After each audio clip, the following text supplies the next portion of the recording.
Hey everyone, doing a quick video review today on Alan Wake Remastered. This is the newest release from Remedy.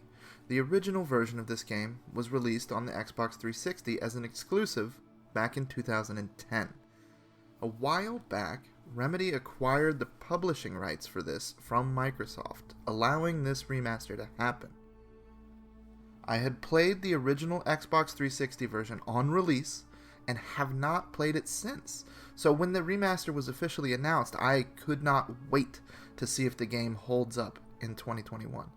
This game is an action game with some horror elements. It is a little spooky, but nothing that makes you want to quit because you're scared out of your mind or anything crazy like that. You play as Alan Wake, a writer on vacation with his wife. Tragedy strikes and a horror story develops around Alan as he races to try and fix everything. Graphically, they definitely enhanced most of this game. The lighting is fantastic, and with a game like this, with this kind of atmosphere, it has to be. You can tell it was an older game that has been elevated, but that is really what most fans of this game were really after. It'll never compare graphically to something like Demon's Souls or Ratchet and Clank, but for what it is, I believe it's very well done. In this game, Remedy did something really unique with the combat at the time, and honestly, it's still a uniquely fun style of combat. The enemies in the game are darkness embodied and are immune to damage. However, Alan comes equipped with a flashlight most of the time. And that flashlight, if you shine it at the enemy, will basically remove their shell of darkness. And once that's removed, they're susceptible to Alan's firearms. You can shoot him with, there's pistols, a rifle, shotguns, stuff like that. And there's some light puzzle solving in the game, trying to move stuff around so you can get through a little bit of quote-unquote platforming, but not really. There's a little exploration. The game does go a little heavy on the collectible side. There's something like 100 coffee thermoses to collect in a kind of small game. They have this story broken into several episodes. Each begins with a "what happened last time" on segment. And those segments really drive home the key points from the previous episode for the story. Each episode can last a couple of hours depending on how much exploring you do trying to find all of the collectibles. The story was definitely the strongest arrow in Alan Wake's quiver in the original, and it is still the case here. Having not played the game in over a decade, I had forgotten some of the aspects of the story.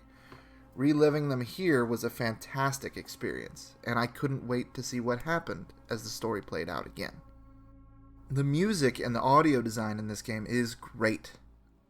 It really feeds into the atmosphere of this game, and it is fantastic.